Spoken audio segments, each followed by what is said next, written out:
Yorana, à l'occasion du Salon du Livre 2016, nous avions envie de vous présenter quelques-uns des auteurs qui seront présents à cette 16e édition. Elle a été la plus jeune femme à être publiée en 2003 avec cet ouvrage Mutisme et elle revient cette année avec Pina Titawa Yorana. Yorana Lovaina. Pina, c'est en fait l'héroïne de ce roman.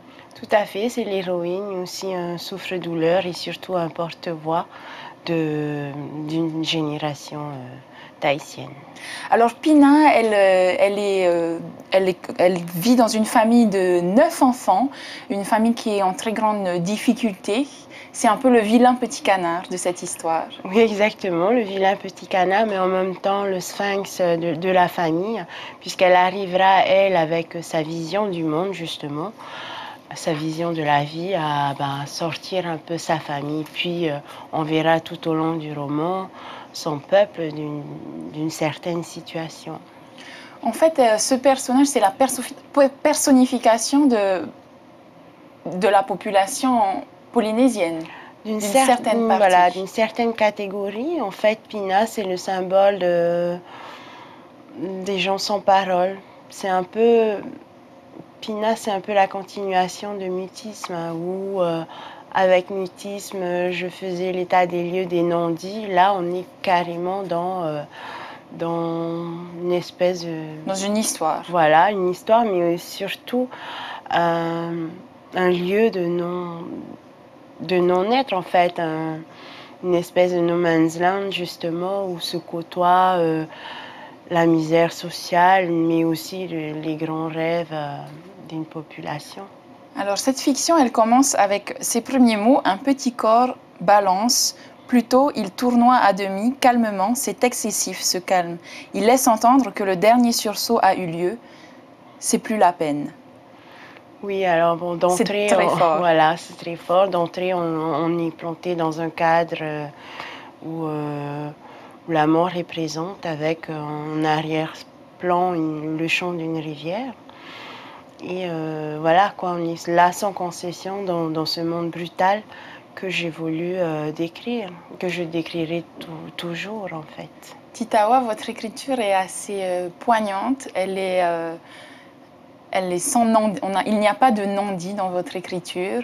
Tout le monde en prend pour son grade. Le mythe de la vahinée, le père de famille, la mère de famille. Mais il y a quand même une lueur d'espoir dans cette écriture assez sombre. Oui, j'espère bien. En fait, dans l'humanité, elle est faite ainsi, hein, d'une grande part d'âme comme d'une grande capacité à se relever. Donc pour ceux qui me connaissent, oui, j'ai cette écriture un peu cash, presque violente, mais en même temps, on pointe le grand désir d'humanité. Et aujourd'hui, surtout dans notre pays, on en a besoin. Vous avez aussi dit que le Polynésien a cette capacité, malgré tous les mal-être qu'il peut vivre, à se relever, à relativiser. Alors oui, ça fait partie un peu de sa philosophie de vie, parce qu'en même temps, à part ça, c'est la mort. Hein. Bon, en même temps, il faut savoir que le suicide est le deuxième cas de mortalité chez les jeunes. Mais on a quand même, heureusement, cette capacité à rebondir, malgré tout. C'est le message de Pina? Oui, c'est son... Je pense que c'est plus un vœu, quoi. Voilà. En même temps, Pina, c'est aussi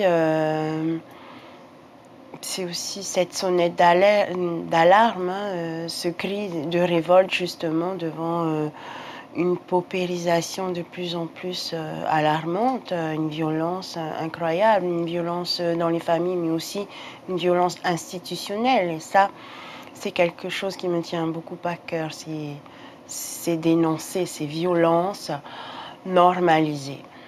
Et c'est seulement 13 ans après Mutisme que vous choisissez de publier Pina? Oui, alors je pense avec le recul qu'il fallait un peu de temps pour que le lecteur soit prêt. Je ne dis pas que c'est un livre trop violent, mais je pense qu'il a fallu ce temps.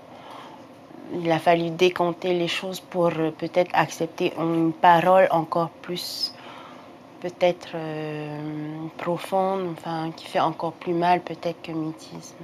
Eh bien, merci Titawa. En tout cas, on te retrouve au Salon du Livre pour nous présenter cet ouvrage, Pina, qui parle de nous, d'une société qu'on ne voit pas, d'un aspect de la société qu'on ne voit pas toujours.